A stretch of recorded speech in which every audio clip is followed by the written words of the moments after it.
Don't wait your turn. Consistency is the key. Greetings to all, greetings to everyone. You know what? I love to smile in difficulties. I love to smile in spite of. Right? Of course, you all know I am a person, get upset and stuff like that, but I still think it's always very important to find that smile. Right? And I am actually a few minutes behind time now. This is what happened. I started the live stream just as I did on Saturday evening, and I realized I wasn't being streamed to Facebook, and my stream was only going to Twitter and YouTube. So I decided to give it another try, and I realized the same thing was happening. So I decided to start over for the third time, and what I'm doing this time is streaming using the main device to Twitter and YouTube, and I'm using an alternative device which may not give the best quality, but I'm working with what I have, and this is to stream on Facebook. Right? Good night, yes, good night to my wife Penny George, and thanks for joining the live stream. Right? And tonight I'll be continuing my discussion on gender-based violence. Right? And one of the things I want to mention is a lot of persons continue to criticize me because they think I should also speak about violence against men. And it is something that I have been trying to address as well. I've never once overlooked the fact that a lot of boys are also going missing. Right? I do try to take steps to address that. And in terms of the violence against women, that is something that isn't stating that women are more important, but the rate in which we are seeing violence against women, it is becoming a norm, it is becoming something that people are becoming so comfortable with, but it is very, very much, I want to use the right word, it is too frequent. It is over too frequent. We don't hear that much boys going missing, and whenever we do, we equally feel uncomfortable because that's someone's child is missing, right? So we are never comfortable with that, and we try to address all those type of situations. But one of the things I want to really question, what are some of the possible reasons young girls go missing, and what are some of the possible reasons young boys go missing? Now, the reasons for young girls going missing, that could be so many different reasons, whereas the reasons for young boys going missing could be so many different reasons as well. Right? And the reasons for young girls and young boys going missing quite often may not be the same reasons. So these two situations cannot be dealt with together, right? We cannot overlook one and see that the other one is more important. But this trend of missing girls, which in many cases are girls being kidnapped, girls we never see or hear from again, girls missing for years and their families never found out anything. This is happening too often. Too often. Right? It's like a plague now. So this is something that, I am very passionate about, something that I give a lot of my attention, and something that I think we need to be consistent with. Now, even in saying that, I I don't ever take for granted that perpetrators don't need help. I always believe they need help as well, and part of holistically addressing crimes against female are taking what issues men may face, taking it very serious, because men are human beings too. Boys and men have a lot of challenges, and I think society on the whole is failing, is continuing to fail. And even before I was born, how many years ago, society has been failing and continues. So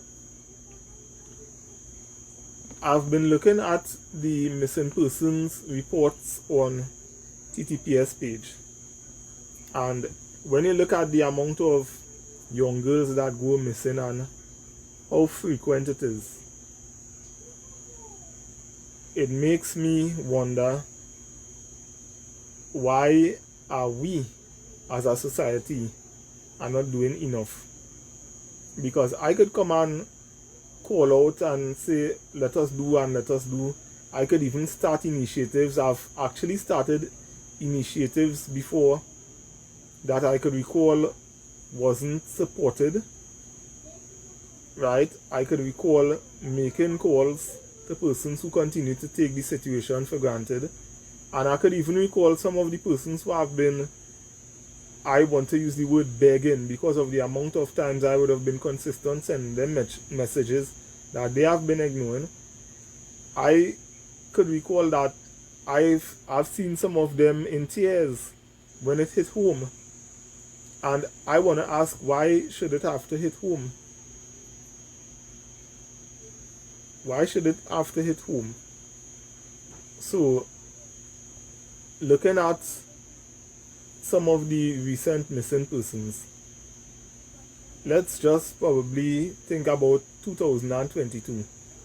And some of them, I don't know if they were found or if they were not found. And let me even be more specific, missing female, right? And one of the things that people take out of their thoughts when they look to judge female who missing, they take out of their thoughts that sometimes they are actually trying to escape certain situations. They are trying to seek love or comfort somewhere else, because sometimes they are going through so much abuse, and parents may take offense with what I'm saying, but this is actually Sawick media mode, where journalism is real, undiluted, and produces fantastic results. And the word undiluted means I cannot dilute what I'm saying. I try to be sensitive as possible, but I really cannot afford to dilute the truth.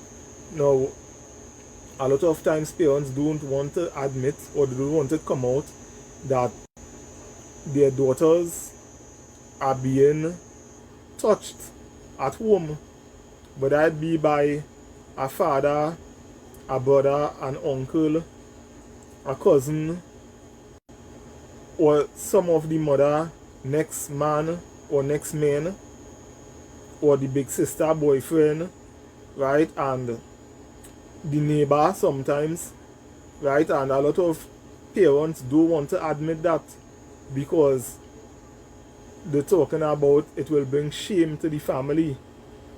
And that is ridiculous. Hi, Ayana Alexander, my beautiful cousin. Yes, good night to you. One of the cousins I looked up to from a little child growing up, and I'm very glad to see that you are online tonight. I see a lot of things happening where parents are not admitting it and saying, the child just run away because she wants her own way. And it doesn't always be that.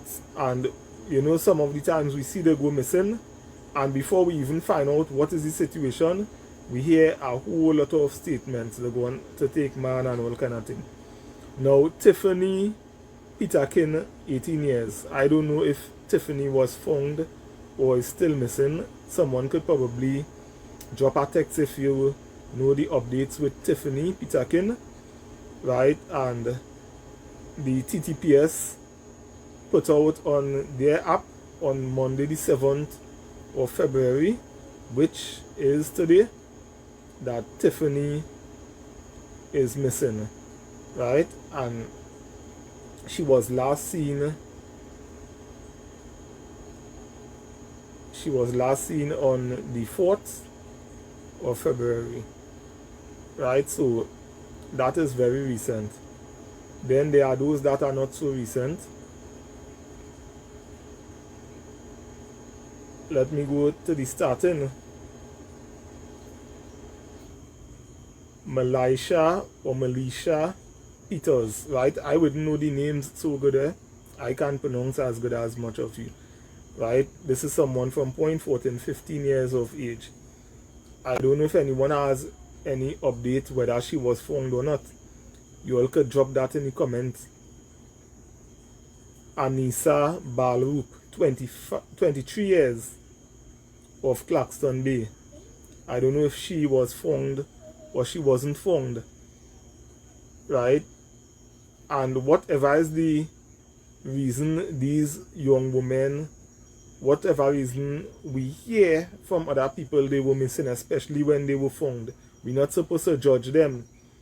We don't know why they made themselves absent, for those who actually made themselves absent. And then there are those who were taken against their will, and we don't know what led to it, right? And of course, we will be talking about solutions in the coming sessions, because I will be on every Monday night on this topic. So Daniela Hussein, 13 years. Daniela from Katwaru, Tracing Penal. Right, this was posted by TTPS on the 5th of January. Amaka Horn, or Amika, I don't know the correct pronunciations. Now this person, I could recall this person was missing since 2021. That would have been August. And this was reposted on TTPS app just about a month ago. If anyone know if she was found or is she still missing, feel free to drop a comment. Mariah Richards, I believe this person was found from Monkey Tongue in New Grant. I think I could recall. Penny, I think you could probably drop a comment and remind me if Mariah was found, right? From the information I think I could recall is that she was found. And still, we don't know. We cannot just jump to a conclusion and say this or say that, because we don't know. And I'm not saying that all these names have been going through something, but making judgments sometimes could be, okay, thanks, so Mariah Richards was found, right? Making judgments sometimes could contribute to the societal problem, the bigger problem, because when we jump to those conclusions, instead of trying to deal with root causes, it's like I say, penny get bounced out the road. Anybody here believe it and they run with it? Penny get bounced out the road. Penny get bounced out the road. And that time she didn't get bounced. And it become something accepted as fact when it isn't even fact. Right? Janissa Prince, 14 years, of Mahabir Court in Movant. Right? Was anyone know if Janissa has been found? Is she still missing? Anyone knows? What about Ila or Isla Liba from Partap Street, South Opuch? right? This person, I can't recall seeing her age, right? But if anyone has any information whether she was found or wasn't found, feel free to drop the comment, right? And I'll continue with a few names in a short while. Um, what I would like for us to think about, right? Let's talk about the persons who we know for a fact have been kidnapped. Their bodies were dumped, they were murdered, their bodies were found, right? Let's think about how we could prevent things like that from happening. How do we do that? What solutions can you all possibly suggest? What do you think? What do we think? How can we work together? How can we even begin to fix the justice system that has been failing? What are steps we can take? What can we propose to the politicians who are claiming that they care, from whether it be the disgusting parties that we totally may think we want out, or the new upcoming politicians, the independent persons who preparing themselves, because I know that people are already preparing themselves for local, and then they will be preparing for general elections. And a lot of people come and go, come and go, come and go, and we continue to see problems repeating themselves. What will you propose to these people? Do you think this should even be given a top priority? What do you think? What do you suggest? And I have some suggestions, but I would like to hear from different persons what the thing can be done. Right? How do we prevent? How do we even reach out to the potential perpetrators? How can we reach out to them? Are we going to just say, well, let's find preventative measures whereby our females can protect themselves? Or are we going to try to avoid situations occurring whereby they will have to try to defend themselves, which in some cases they may be successful, and in some cases they may not be quite successful? What about if we try to prevent the situations from coming up? Are we considering that? How can we address that? Who do we talk to, or what do we speak with each other? Are we going to just light candles and do vigils and pray that the media come out and the big crowd come out, and then everyone post a status and say, I was there? Well, if you watch my profile picture on all my profiles, and you all know I have multiple Facebook accounts because I always get in blocked, you all will see Katisha Kojo, or Kitisha, however it is pronounced, and I take it personal when I see the name, because I feel like that could be one of my relatives. I am aware that I have a lot of relatives who I never met, and I take this one personal, right? I tell you that I take this one personal, but you all know prior to this I've been battling in this field, taking my stance against crimes against our females. So this is nothing being biased, but I am entitled to take this personal, and I'm not going to feel bad about it. But is that going to be enough, where I just put all my profile pictures on WhatsApp and Facebook with a face and say RIP? Is that going to be enough? Are we going to just march around some square, some savannah, for 3 Sundays straight, with the first Sunday having about 1,000, the next Sunday having about 100, and the next Sunday having about 10 people, and then it just might be one person saying, well, I alone can't come out by myself on the 4th Sunday? Is that going to be enough? So tonight I want to really give you all homework. Yes, I'm not all a teacher, and nobody not obligated to do any homework. But what I will like is for you all to think about the questions I'm asking, or even think about, come up with the questions that should be asked. Right? If I am not asking the right questions, you all come up with the questions that should be asked, because every Monday I will be on this topic, and I will like for you all to ask me the questions if you all think I didn't ask, or you all could even ask it in the chat and other persons could answer. Right? One of the things I will be doing every Monday as well is taking calls. Also, I will have my link whereby anyone can jump in the studio. Anyone, well, right now the studio is out because, as I mentioned in the beginning of this session, I am being restricted from using my streaming studio. I was restricted from Facebook. I realized it was still streaming to Twitter and YouTube. I tried again and I realized it was streaming to Twitter and YouTube and excluding Facebook, where most of my viewers usually are.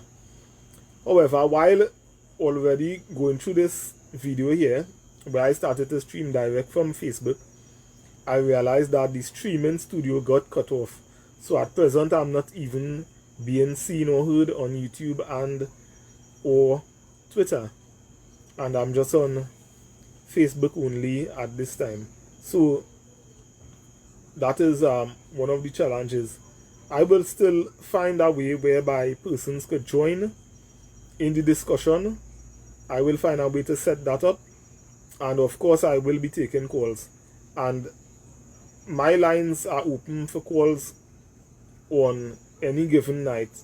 And if anyone is to call in tonight, that will be only on 770-3062. That is the only number I will accept calls. I will appreciate if no one attempts to call my other numbers, so that this stream wouldn't be interrupted. Right? Now, I have a question. Why are a lot of people waiting for this thing to hit home? What it is so nice in it reaching home? What's so nice about that? Is it that we will feel more special? You know, we will feel like more important. We will get a lot of persons pitying us, comforting us, giving us condolences and stuff like that. Is that something fun? Is there any fun in that, or something? Is something joyful about that, whereby we can be getting condolences to accept over and over? If I am missing something I just don't know, something I haven't figured out, can you all tell me, why are we waiting our turn? Why are we even waiting our turn? Another thing which I didn't want to mention on my live stream on Saturday, which really is factual, and I have to be undiluted with this. Why is it that certain persons, you know, well, certain females, depending on the color of their skin, you know, they get more attention when they are in a situation of distress? Why is it like that? Why is it like that? I don't understand the logic in that, because in my opinion, a female is a female in spite of what, and they're going through the same thing. They are someone's sister, they are someone's mom, they are someone's daughter, they are someone's friend or granddaughter, and they work for someone, right? Someone is losing a co-worker, a classmate. Why the color of their skin has to determine how much rage or how much outrage will come from their sad news of being found in a ditch, semi-nude, with the media saying that it is possible that part of their body was clipped off, the lower part in the middle between their legs. Why is it that you have to be of a certain color for the country to feel it more, or to see the need to come out in hundreds and thousands? Why is it like that? Why is it like that? Once I hear a young woman is missing, not even passed away as yet, from the time I hear the missing, doesn't matter the age or the color of her skin or whether her hair hickory or straight or what, I jump into a kind of mind frame one time, because I know that our young women are vulnerable. Yes, it have some who will say they're strong and the independent and the driving truck and the using forklift and thing that I never operate. And yeah, I say yeah, ratings to all. But a lot of times women are seen as prey by the predators, and they usually get attacked in the most crucial ways you could think about. And when I hear a young woman or an old woman is missing, I know so many possibilities exist, and we just may not see them again, or we may end up finding out that their bodies were found dumped somewhere and they are lifeless. So I take all equally serious, and I think we should cut out that part where it's about color of the skin and texture of the hair and stuff like that, right? So that is one of the societal problems that we need to work on. And I think in this case, each individual need to check themselves, ask themselves if they see some better than some and why, and if it really making any sense in the first place, right? Because crime against women doesn't discriminate against any type of woman. When crime coming against women, women are targeted. Women and girls are targeted. So tonight I really wanted to, ask questions and hear questions being asked, so that when we come back next Monday, we could start to talk about going forward, based on whatever answers you all may come with. And I really hope you all come with some questions or some answers to the questions I've asked tonight. I really hope that I am not the only person interested in trying to solve this whole thing. And of course, we know that we can't totally stop crimes against women, but it can be reduced. There are many ways it can be reduced, and I think we could work on it. We could work on it together, but we have to have the will. So if I am the only person with the will, let me know, so I wouldn't bother to come live. What I will do, I will get a big mirror. You all know I am about 6 feet and 2 inches or something like that in height. I'll get a tall mirror and talk to myself and see what I could discuss amongst myself in terms of getting out there by myself, which I don't even know if it will make sense, but probably myself might have some ideas that we could work with.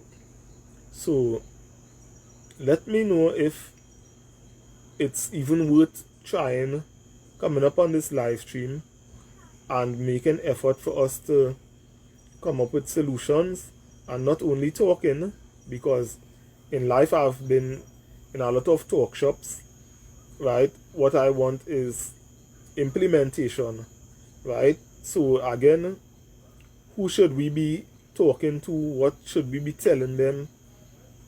What should we be speaking amongst each other in terms of reducing crimes against women? How do we address the justice system? What are some of the challenges that the protective services are facing that hinder the type of progress that they want to make. And there are some challenges because sometimes the police officers go all out to prevent crimes against women. Reports are made, the police officers respond, and then for some reason the same person have to come back and make the same report. And sometimes the police officers successfully remove potential victims out of situations, and they themselves go back into the situations. So we have to now find out what could be the cause, how can we deal with that, instead of just saying, well, she gone back, she choose to go back there. How much time the police will go? How much time the police could go there?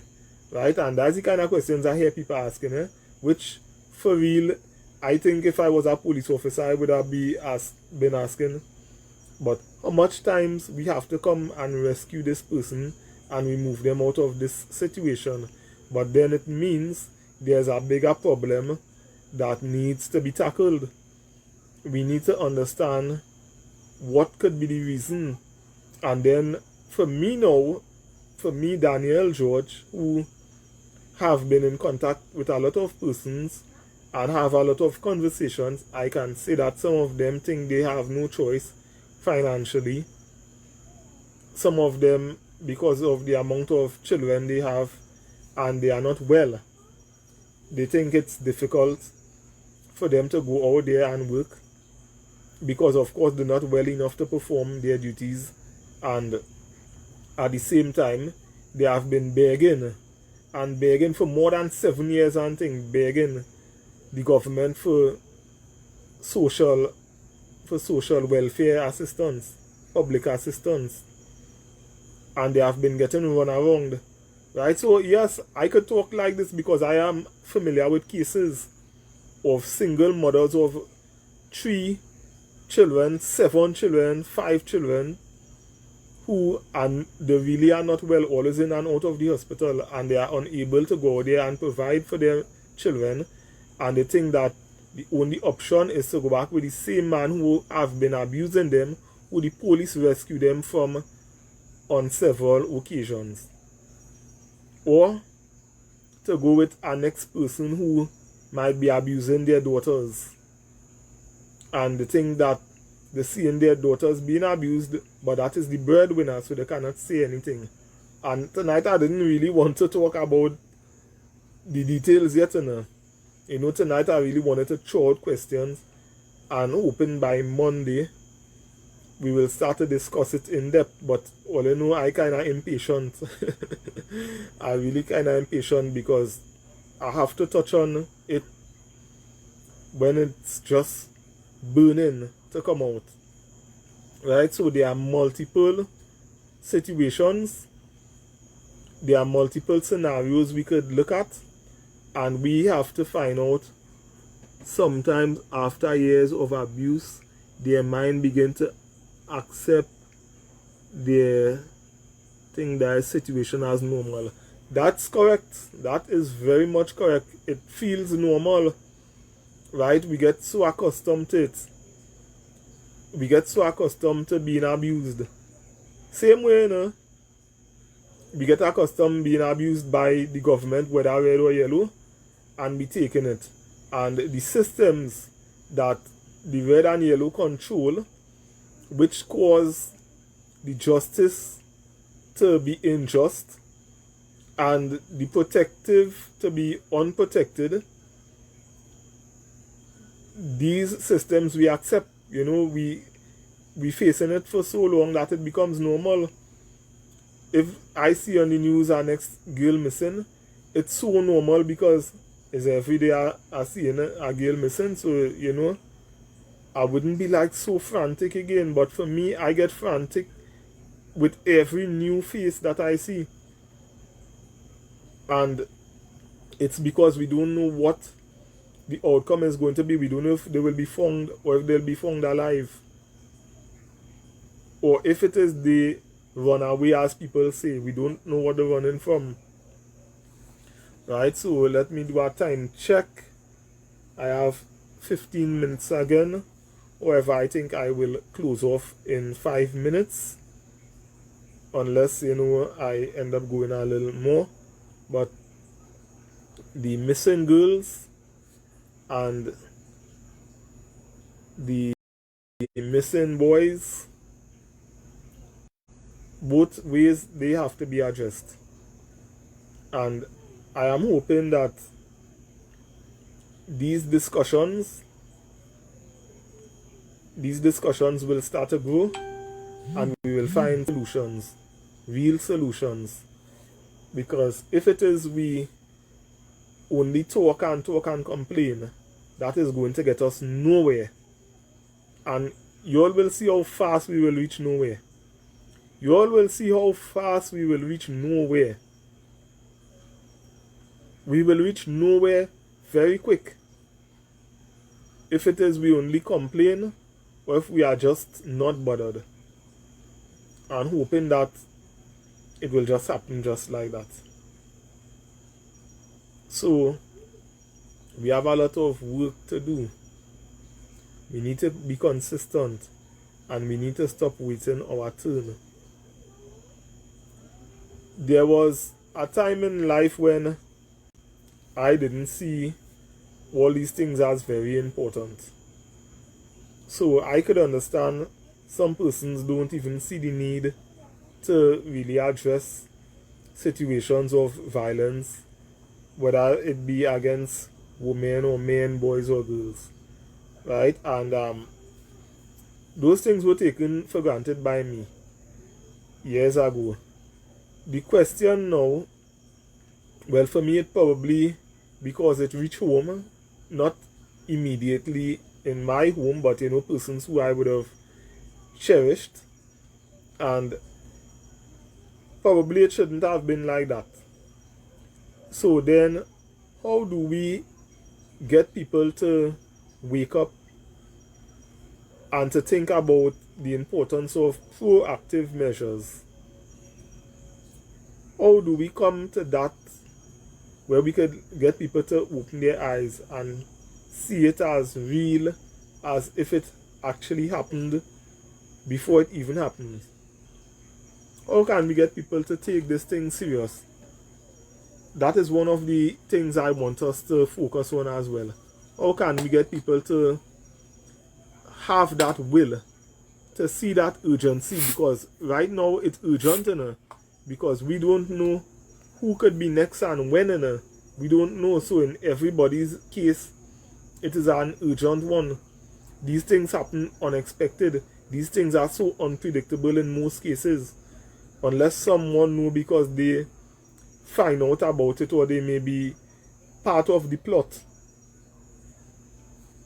Are we going to find ways? Are we going to discuss it?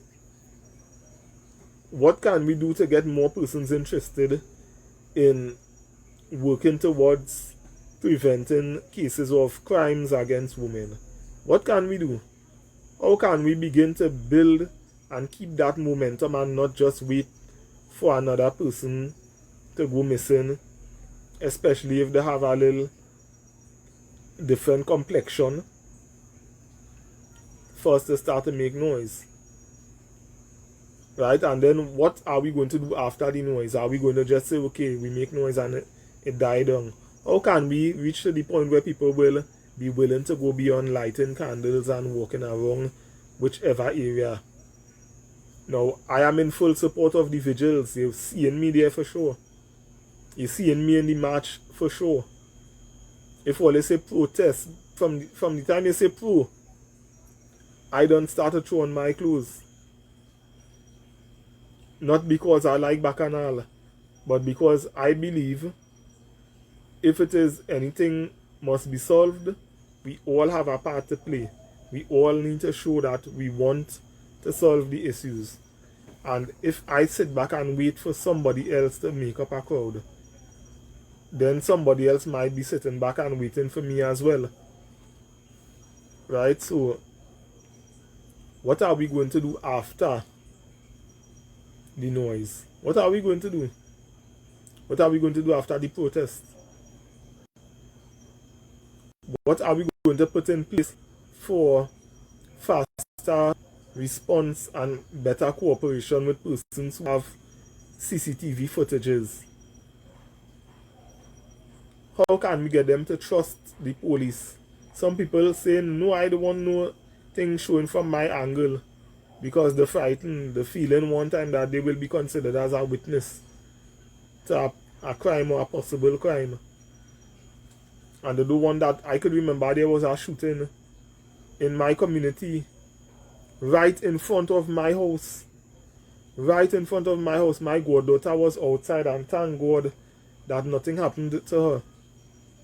And I could recall a neighbor with cameras who located where the person had to pass to escape didn't want to share the footages.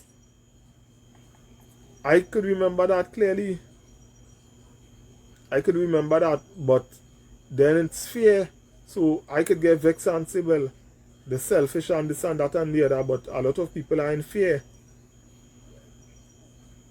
So how can we get past that? What can be done? Right? So please take some time off, think about it, come back with some solutions next Monday, 7 p.m. If you have questions, come with the questions that you think we should be asking. If you have answers for some of the questions, come and share some answers. If you want to be as a guest on next week's segment, please message me at 7703-062 and I could send you the link where you will be in studio with me, whereby you can share your thoughts directly, right? And at any time during any of my Monday night stream, I will be taking calls whereby persons can contribute to the conversation, right? So I'll be taking live calls. Well, for tonight it is 7703062, and for all the other nights it will be my Digicel numbers, which I will remind you all of. Right, I will be taking normal calls as well as calls via WhatsApp, and hope that we could begin to solve some problems. You know what? I want you all to also tag the persons in power. Tag them, let them hear of some of the suggestions, because if they are, by chance, if for some good reason and glory to God, that they are really interested in protecting our women, they will take note of the suggestions. They will push for it, right? And you all know I don't really like the L1 Red Party too much, but I have to say thanks to the councillor in my area who has shown interest in crime protection, crime prevention, I should say. She has shown it not only whereby the crimes against women can be addressed, but whereby other crimes, including robbery and stuff like that, whereby those things could be addressed in my community, right? I don't know what the other councillors are thinking or doing in their communities, but I have called upon the councillor for Fanny Village, Capiville, recently, and she actually showed up in our meeting as well, and she made her very valuable contribution, which I have to put all politics and all these crap aside and rate her where that is concerned, right? So I don't believe that when we dealing with crime, we have to study who from where and who from where.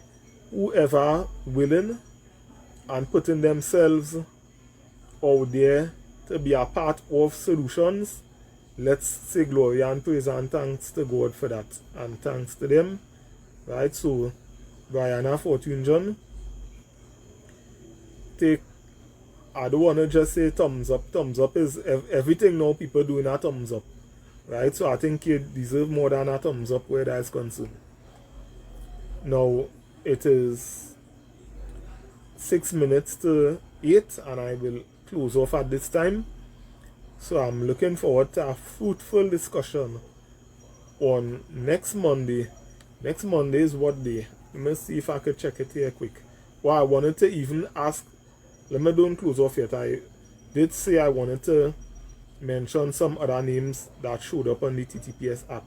Right, so next Monday is the 14th. That is a time when a lot of people may not have time to hear what I have to say, but I will come live anyway.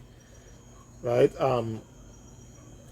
Ilana Saxon or Elana, 15 years old of Neverson Street, Aranguez. Right, and if I call any names wrong, only forgive me. So if anyone know whether she is still missing or she has been found, please feel free to drop a comment. Jolie Xavier was found, right? 16 years of Pond Street, Laramine. She has been found, and TTPS did post on the app when she was missing. They also posted when she was found. Not all the time we get the update when they were found on the app. I think probably they may put the update on the page all or most of the times.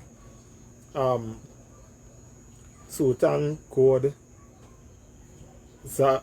Jolie Xavier of Pond Street, Laramine was found. That was so sad to know a 16-year-old was missing, and just wondering what the possibilities could have been. Whether we would have seen her alive again or what, and I do want to know what's the reason she was missing so much. I really concerned about the fact that she is alive and well. Vanna Gerard or Gerard, 30 years of Boutou Road, Valsayn South. Anyone know if she's still missing or she has been found? Feel free to drop a comment. Onika Williams, 15 years of Upper Quarry Road, San Juan. Right? Anyone can say whether she has been found or still missing? Please let me know. And for those who are still missing, if you are aware that they are in danger and you're not comfortable to contact the police, call me 770-3062. Call me and I will see how best I can put things in place for that person to get help. Right? And I am saying that without fear. Fear and faith cannot be compatible. I will continue to say that all the time. Right? So if Onika Williams of Upper Quarry Road, San Juan has been found, praise God for that, and please let me know. If you all could drop that in the comment. If she hasn't been found, let me know, and let's continue to pray that she will be safe and alive. Shirley Wolf, 14 of 2nd Private Road, Mongdo, Chamfleur. Right, I can't remember some of the posts that came in where persons were found. So if she was found, let me know. Lauren Duke, 54 years, and I was saying that this thing don't really have an age limit. Right, 54 years of Ward Lane, El Socorro. Right, so look at that. I am only hoping that she was found. You all could probably remind me in the comments. Emily or Amelie Carrier, 14 years of Coca Street South, Oropouche. I can't remember if there was any update with her. So if anyone has any information, let me know. Right, I have 1 more minute. Sadly, I am to the picture of Katisha Kojo, 21 years of hardened place cocorit. Right, this is the information from the TTPS app, and sadly she wasn't alive when she has been found, and that is a very, very sad one to me. Daniela Salima Hussein, 13 years of Katwaru Penal, Katwaru Trace. I can't remember if I saw any updates, so please let me know. Leah Cornwall of Industry Lane Library. That is not very far from my home. Kalissa Whiskey, 17 years old, of Cassava Crescent, The Crossings, Arima. 17 years, Tiffany Pitakin, I think I mentioned her name. That is the most recent one I've received from the TTPS app. I got that this evening, and she's only 18, from Retreat Road Extension, height of Guanapo. So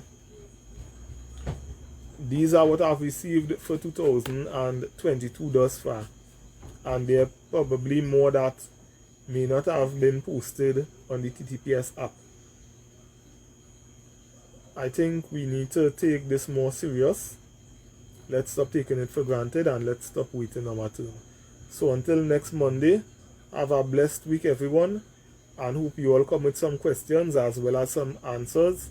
Let's look forward to a fruitful discussion. Stay blessed, everyone.